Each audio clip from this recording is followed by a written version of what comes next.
Today we're going to be talking to Chris Farnsworth from Devises. Pulls together in a slightly different way because he's a shepherd. And Chris is the founder of Raising the Baa.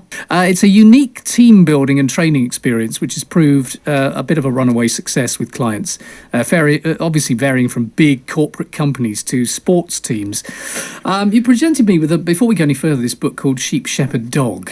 We had a conversation before we started. I got my first question, but I want to start with this. Tell us about this. The book is really, I started doing some talks, and I always ask the audience, which do you most associate with? Are you the sheep, the shepherd, or the dog in your business or in your life? Most people will say along the lines of, I'm definitely not the sheep.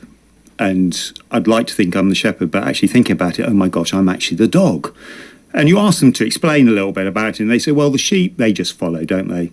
The shepherd's the one in control, but the dog's the one who does all the work. Yeah. And as a shepherd, I do understand that, but I see it slightly differently. Sheep very much live in the comfort zone. And there is an old English saying, and it says you're either in the green and growing stage, or the next stage is then ripe and then rotten.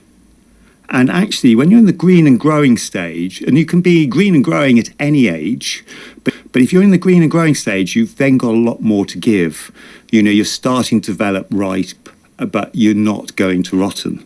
The dog, who always perceives like he does all the work, he's very focused on what the shepherd gives him to do. So he will run out round. If you ask him to jump a wall, which is 5 times higher than him, he will. They just do whatever you ask. And so therefore we come to the shepherd. Now, is the shepherd really in control?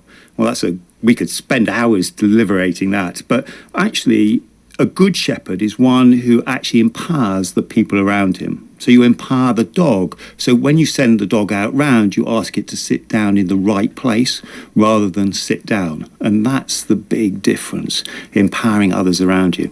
It's great. It's a lovely analogy. It really works well. I can see the logic of all that and why it all comes together.